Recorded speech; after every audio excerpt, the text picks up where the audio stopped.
At sa ngayon, ito yung kauna-unahan kong gustong gawa ng review. Yan. Share ko lang din yung experience ko dito sa WE Desert Eagle Airsoft. Yan. Sabi dito sa kanyang box, nakalagay dito, siya ay gas operated, green gas. So 6mm yung kanyang size ng BB, full metal. Then blowback action siya. Tapos adjustable yung kanyang hap-hap. At siya ay merong 1.25 joules or 368 FPS or 112 meter per second. Yung sa speed niya. Yun ay tested gamit ang 0.20 grams na plastic BB. Tapos maximum capacity ng mugs niya ay 27 BBs. Ito naman, nabuksan ko na siya. So yung laman nito, kunwari lang na gagawin ko siya ng unboxing. Matagal ko na rin nagamit tong Desert Eagle na to. Yan. So ito, nandito pa yung manual niya. Yan. Tapos kasama niya itong kanyang speed loader. Yan. Tapos ito yung magazine niya. Makikita nyo, yung original kasi ng mugs niya, wala siyang butas dito. So ginawan ko siya ng malilit na butas dito para alam ko kung ilan pa yung natitirang BB sa aking magazine.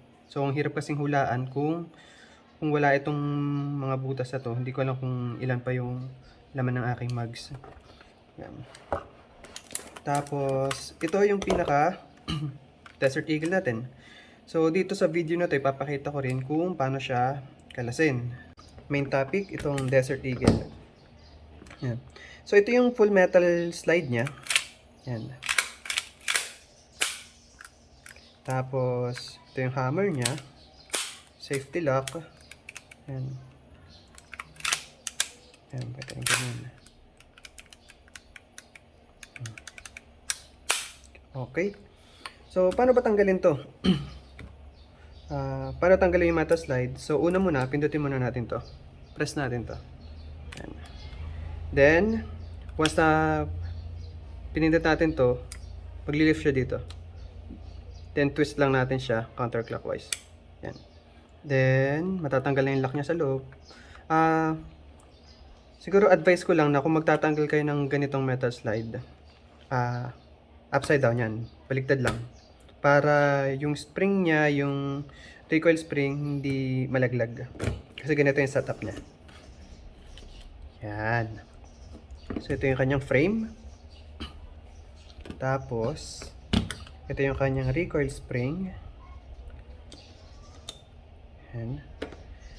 Then, ito na kanyang metal slide niya, yung kanyang pinaka-barrel.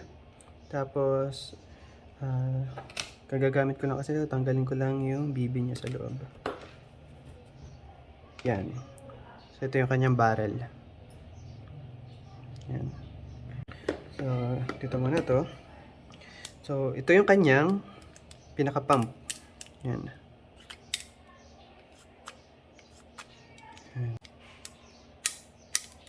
Yan. So, kung titignan natin, ito yung parang basic main part ng WE. Kumbaga, ito yung maalwang kalasin dito sa WE Desert Eagle pistol natin. Yan. Yung mga ibang parts nito, syempre, gagamit na rin tayo ng mga screw, allen, yan, para makumpuni natin siya. Ito, loaded pa to eh. May gas pa to. Yan. So, balik lang natin muna saglit tapos itas natin. Sa pagbabalik naman, ganun lang. Same process. So, ilagay lang natin siya. Yung barrel natin dun sa ating slide. Then, yung recoil spring. Yan. Then, yung ating frame. Slide lang natin. Yan. Kapain nyo lang yung pagtatamaan niya. Yan. Tapos, balik lang natin tong lock. Tadaan! Yan. Tapos, testing lang natin. So, siguro, dahil loaded siya, maglagay na lang ako ng siguro basahan dito. Yan. Testing natin. Yan. Kita nyo ba? Pero medyo delikado to, gawa na nagbabounce back yung BB. So, make sure lang na maingat kayo. Yan. So, ito yung kanyang blowback action. Yan. Then, kung halimbawa loaded siya, tapos gusto nyo tanggalin itong hammer, so advice ko lang, tanggalin na lang natin yung mag para yung hangin natin, yung pressurized gas natin, walang papasok dito. Yan. Yun yung pinaka-safety niya. Then, isa pa, check lang natin kung may BB doon. Kapag gagamitin man natin siya, tapos nandyan yung hammer natin, hindi na natin kailangan na slide pa to. Hammer na lang. Yan. So, yan natin to. Tanggalin muna natin to. Then, kalasin muna natin ulit.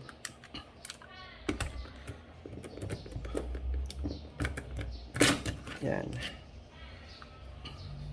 Dito kasi kailangan kong tanggalin ay ito muna. So, first things first, kailangan natin tanggalin itong plastic ano niya. Yan. Yun lang yun Tapos pagka-press natin dito, magpupush back itong lock na to. Then, pwede natin siyang i-glide. Then, dahan-dahan lang sa pagtatanggal nito, gawa ng, ito kasi mga parts na to, medyo matalas, pwede kayo mataga dito. So, advice ko lang na, ganyan na lang gawin nyo. Bukan nyo lang siya. Then, yan. Para pwede na ito. Yan. Tapos, punch lang natin ito. Yan. Then, ito din. Yan. Once na natanggalan natin or napalubay na natin yung pin, baliktarin lang natin siya. Then, tanggalin natin itong pin natin dito. Tapos kuha lang tayo ng lalagyan niya para hindi magkahiwalay. Tanggalan natin siya dyan.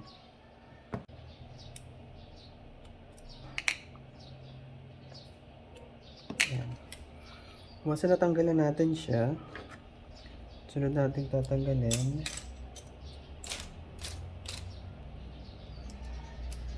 Ito. Unscrew. Basta pag nagtatanggal kayo ito, tandaan nyo lang para maibalik nyo din sa dati. Mas pwede na natin tanggalin itong lock. Ito. Same thing lang din. Press natin ito. Yan. Dahan-dahan lang sa pagtatanggal nito at gawa ng magtalsikan yung mga spring. Tulad nito. Pag nawala ito, mahirap na rin maghanap. Even though nakalock siya dito, pero dahan-dahan na lang din. Ito naman, pwede na natin siyang hugutin. Pero bago yun, press muna natin ulit ito. Yan. Tapos, sagad lang natin sa clockwise. Then, pwede natin siyang bitawan para matanggal na ito. Tapos, hugutin na natin ito. Yan. Yan. Ngayon, free na itong ating trigger. Tapos pwede natin siyang hugutin kasama ito. Gawa nang natanggalan natin yung pin. Yan.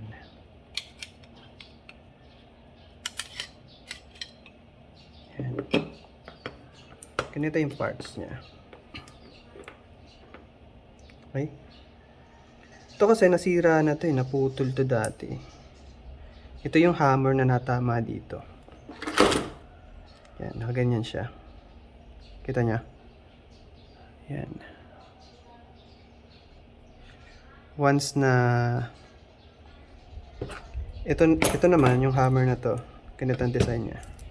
Nakaganyan siya. Ito, sumasabit siya dito. Yan. Hihigitin niya yan. Yan hihigit siya. So, pag nakababa yung ating safety lock, pinupush down lang niya to. Parang ganito yung ano niya. Nakasabit siya dyan. Tapos yung safety lock, once na nakababa siya, yan, nababa din to. So kahit higitin natin, hindi sumasabit siya. Yan. Ito naman, ginawa ko dito, nung naputol siya, ito, kalasin ko din, para may pakita ko sa inyo.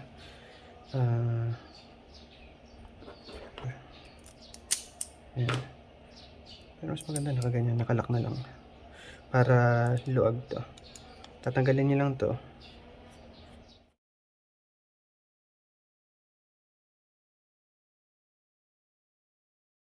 Ito. Tanggalin na rin natin to. Yan. Tapos, ito naman, nakasalpak lang to eh. Pwede nating dahan-dahan itong iangat. Yan. Kung kulangin yung mga tools, mag-improvise na lang kayo ng mga pwede. Ito, mahalaga naman dito. Masungkit nyo to eh. Yan. Yung spring nya. Yan. Ito yung naputol sa akin dati. Yan ito.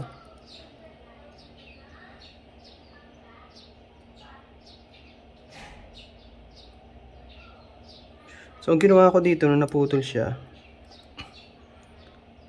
eh, nataon naman na meron akong threaded, drill bit. Kaya ang ginawa ko, nilagyan ko na lang siya ng tornilyo dito. Yan. Sa kabila, ganito kasi siya eh. Yan. Ito yung nasabi.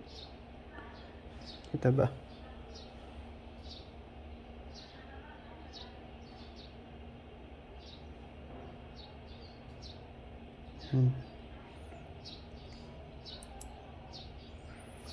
So, ganun lang yun. Kung kakalasin pa natin to, pwede rin naman. May pakita natin yung parts. Ayan, ito siya.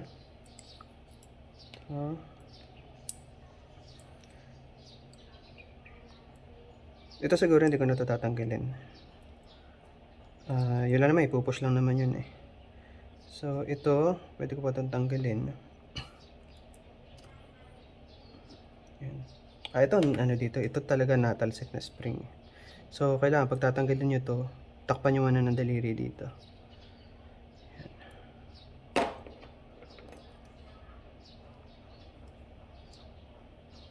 Baligtad ba lang? Dito siya sa kabila, tinatanggal. Kasi nandito yung lock niya. Yan. Ito yung kanyang spring.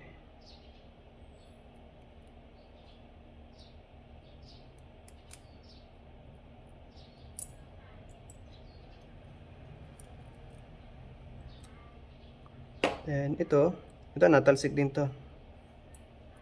So, kung tatanggalin natin siya, takpan lang natin siya ng daliri natin.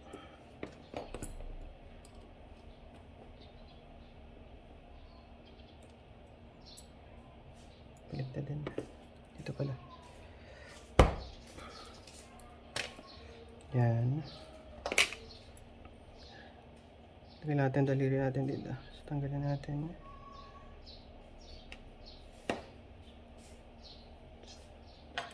Dahan-dahan lang. Yan.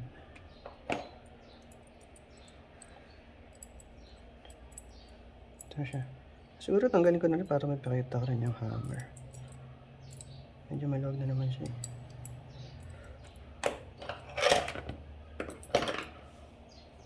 Hindi siya masukat.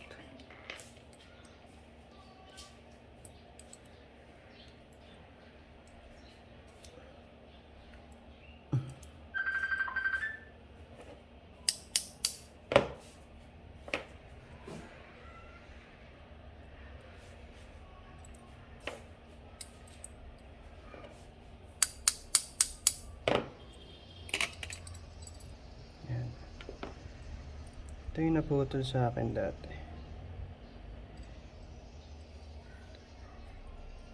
Ito siya. Yan. Improvise siya. Yan, sana pala. Dito. Improvise siya pero gumagana pa rin naman. Yan. Tornilyo na nilagay ko na medyo kasukot siya dito.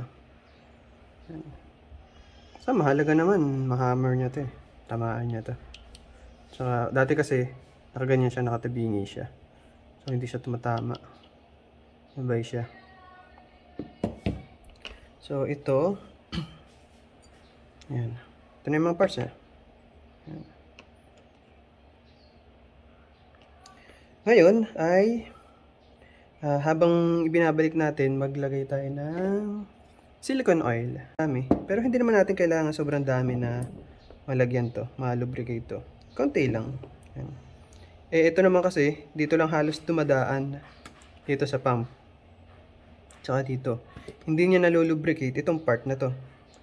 So, ngayon, lagyan lang natin siya ng konti-konti.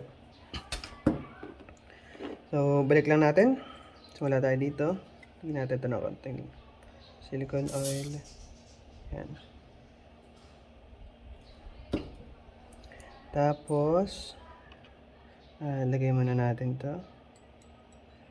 Make sure lang na tandaan nyo yung mga pinagtatanggal niyang parts para may balik nyo siya din.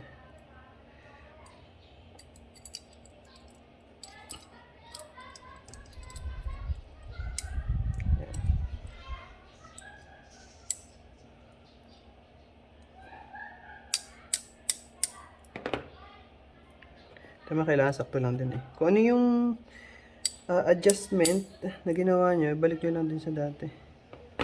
Para ayos pa rin yung pagkakabalik nyo. Sunod ay itong ating, kahit pahuli na to, ito muna. Hammer spring natin. So, kaya tayong pagkakabit niya. Ganyan. Kita ba? Yan. Hook lang natin siya dun. Yan. Then, yung ating pin.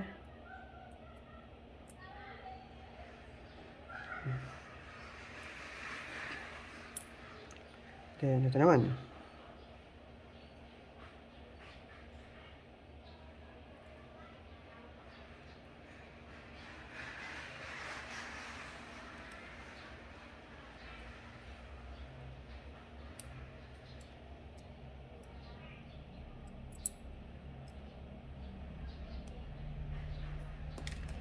Oops.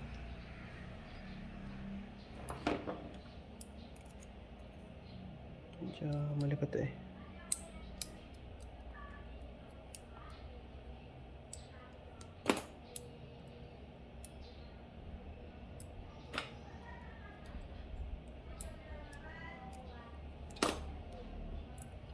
So, dapat kabit muna natin ito. Ito muna unahin natin.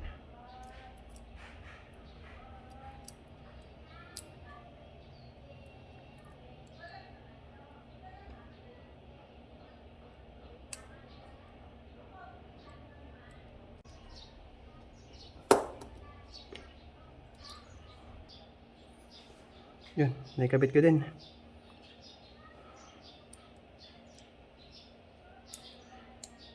Yan. Baligtad yung kabit natin ng spring.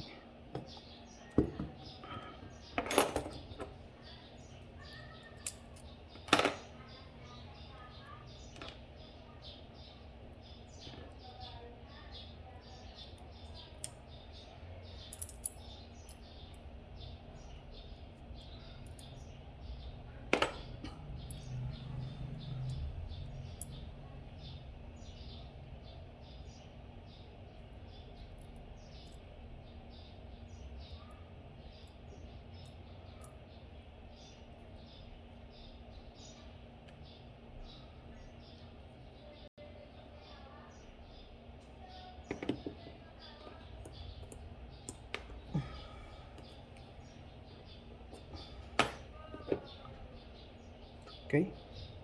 Then, ito naman.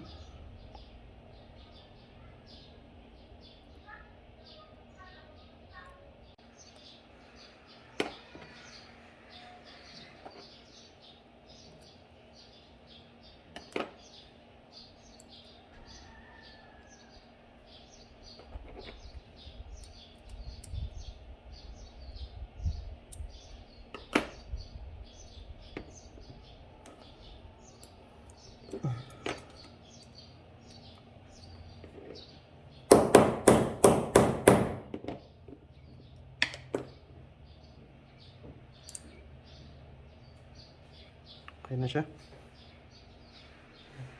Balik lang natin to.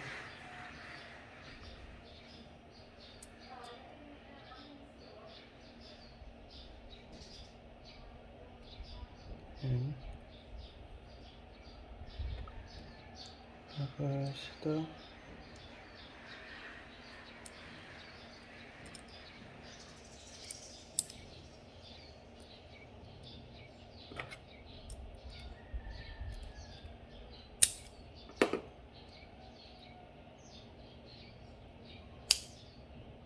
Ayan. So, yung spring natin.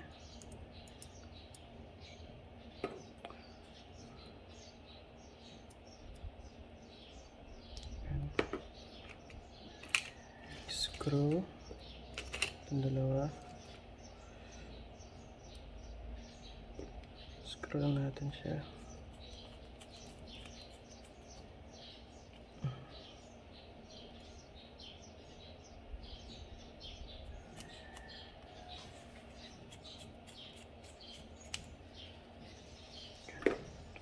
Lagyan natin ng itong silicone oil sa part na to.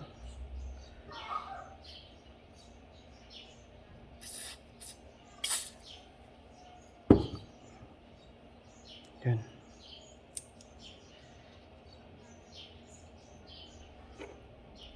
Okay na siya. Yan. Sunod naman ay balik natin siya dito sa ating frame. So, simple lang. Kahit unahin muna natin to. Then, slide back lang natin. Mag-fit naman siya dyan eh.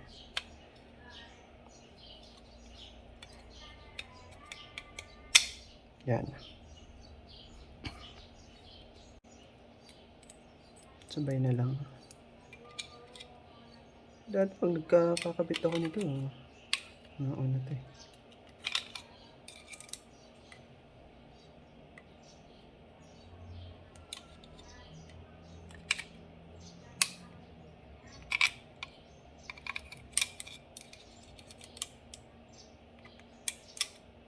Yan o.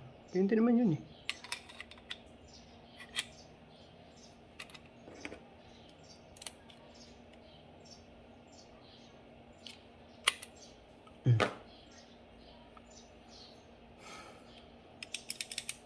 Tapos, balik naman na natin itong pin nito. Yan. Itong isang pin. Dito. Baliktad. Dito siya.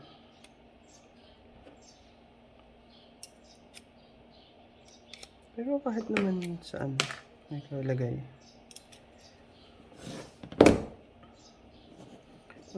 Pakaramdaman nyo lang din.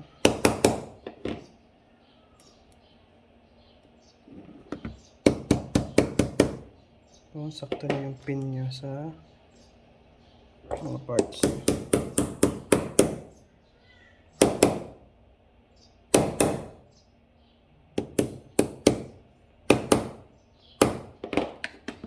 So, mahalaga dito sa pin na to, lubog siya dito sa guide rail. Yan dito. Yan. Kapag siya medyo naka-ultaw siya, nakalabas, tatamaan siya ng metal slide natin. Yan. Sunod naman ay itong ating lock na to. Lock na natin itong trigger. Yan. Tinatamaan siya dito, spring.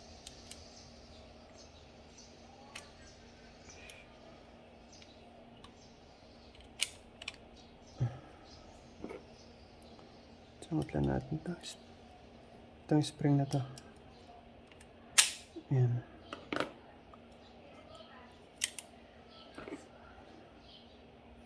Tapos ito, dito. Ayan, okay na.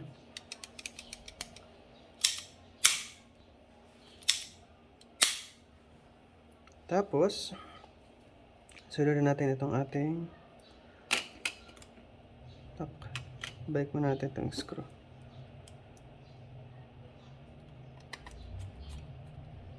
Yan, medyo maluwag muna.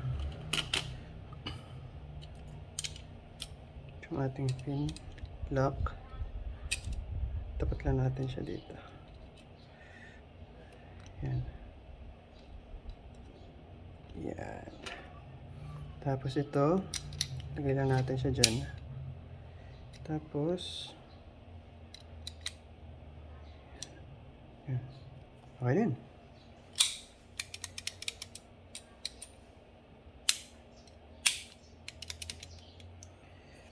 Then, yung ating handle grip. Yung plastic grip natin. Same thing lang, dahan-dahan. Gawa na medyo matalas nga itong aluminum na to. Aray. Yan. Okay.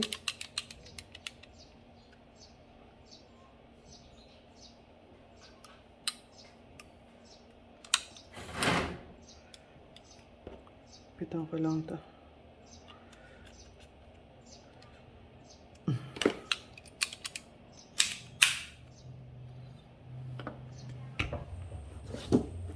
Ayan, sunod natin ay itong pump. Ito, tanggalin natin itong recoil spring.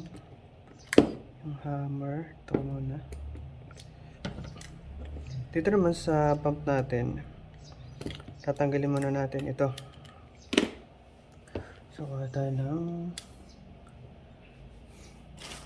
screwdriver.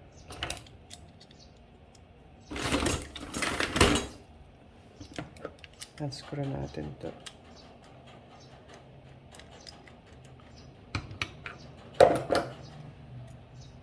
Ayan.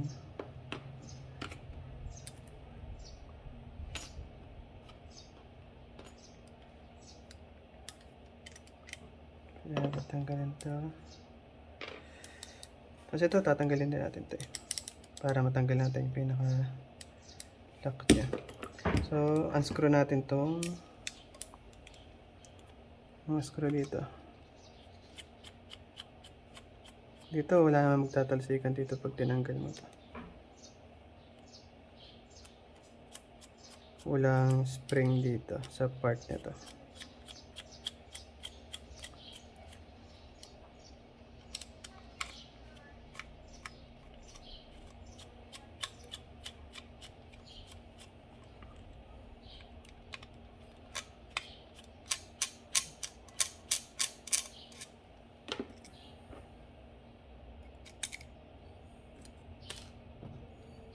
Ikunin yung mga screw, baka mawala. Mahirap humanap ng parts. Kaya make sure lang na pag magkakalas kayo nito, ipo din lahat ng mga tinatanggal na parts. Mas maganda kung may magnet kayo para maipon. Pero okay na yung ganitong plastic. Sunod ay, pwede natin siyang tanggalin. Yan. Yun, ito pala yung spring niya. Meron nga pala ito yung spring. Sorry na. Yan.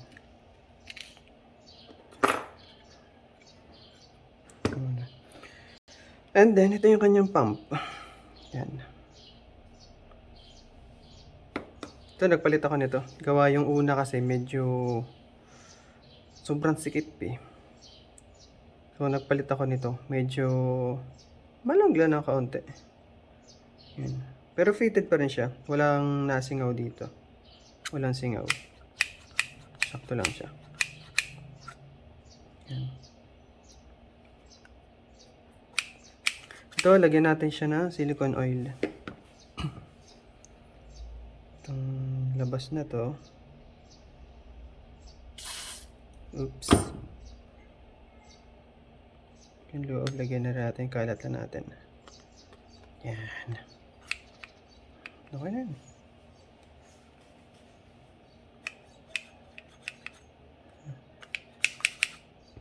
Lagyan ko pa siya.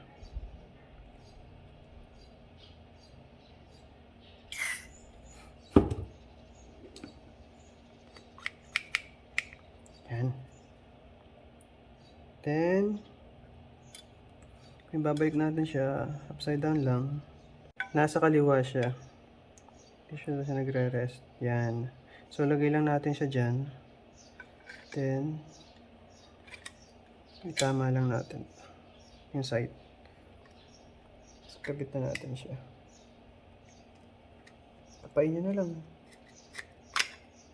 Yan. Okay. Okay na siya. Okay na. Yan.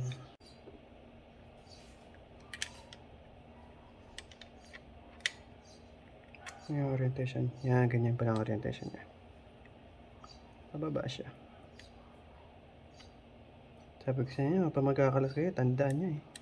Pero, yun nga. Habang nag-assemble naman kayo, matidiscover nyo din yan.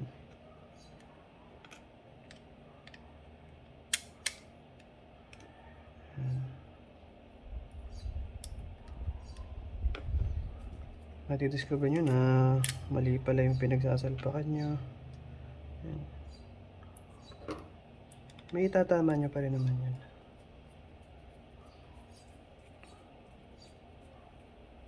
Oops. Yan. Then, balik na natin yung ating screw dito sa pump.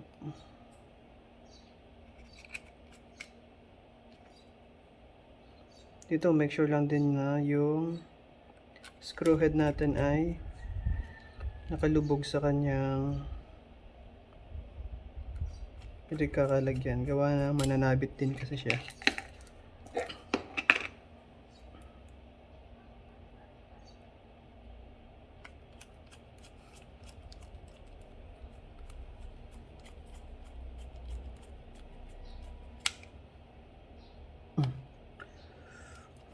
Iwasan nyo lang na mag-over-tight. Baka kasi maputol din yung screw. Or malustred siya. Yan. Basta make sure lang na nakalubog siya dito. Yan. Makakapa nyo naman yan.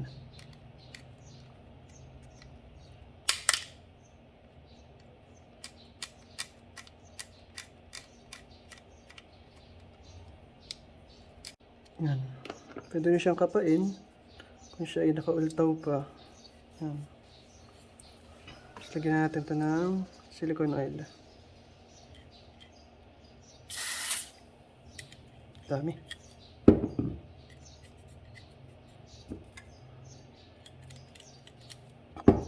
Yan.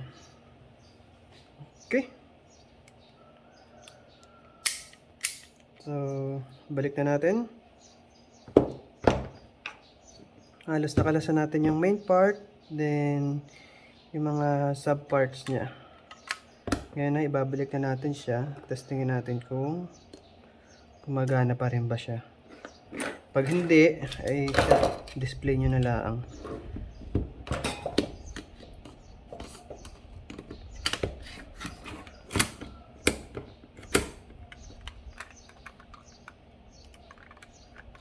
Ay, nakalak pa pala ito. Yan. Okay. Tingin ko naman ay okay siya. Then, kabitan natin yung ating gas with PB. Loaded ba siya? Check ko lang ulit. Loaded siya. Meron siyang BB dito. So, test natin. Woo. Epekto yun ng silicone oil na nilagay natin. So, yun man ay isa pa una, pangalawa, pangatlo. Then, after nun, mawawala na rin yan. Pero, tingin ko mas lumakas siya. Lakas ng ano niya eh. Yung blowback niya. Oh. Halos mabutas yung basahan ko eh. Then, testingin natin siya. Fire range. So, ito. Testing.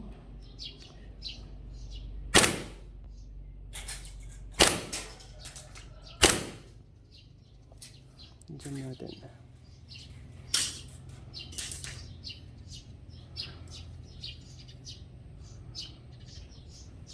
Yan.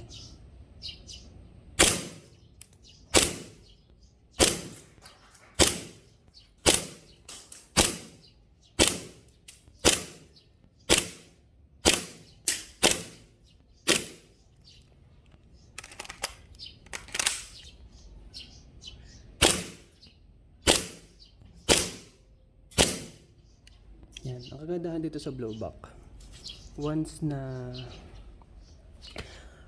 ubos na yung BB natin, automatically naglalak siya. Yan. Ubos na yung BB natin. Ang kadahilanan nun dahil dito. Yan. Ito kasi yung nagbibigay ng push dito sa ating lock. Dito siya makikita. Yan. Ito siya. Yan. Kung nakikita nyo sa camera. Yan. Madidiscover nyo din yan once na meron na kayong blowback pistol. Yan. Yan. Ito siya. WE Desert Eagle. Sobrang bigat niya. Nakakangalay din. Yan. Yan. Lakas siya.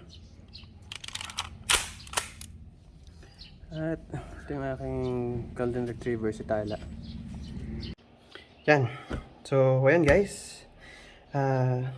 Ito yung fully review ko dito sa aking WE Desert Eagle. Yan. Kunin ko lang yung timbangan ko para matimbang natin siya. Timbangin natin siya. Yan.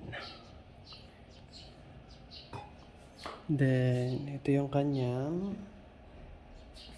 bigat. Nasa 1.3 kilogram. Ganun siya kabigat. Yan.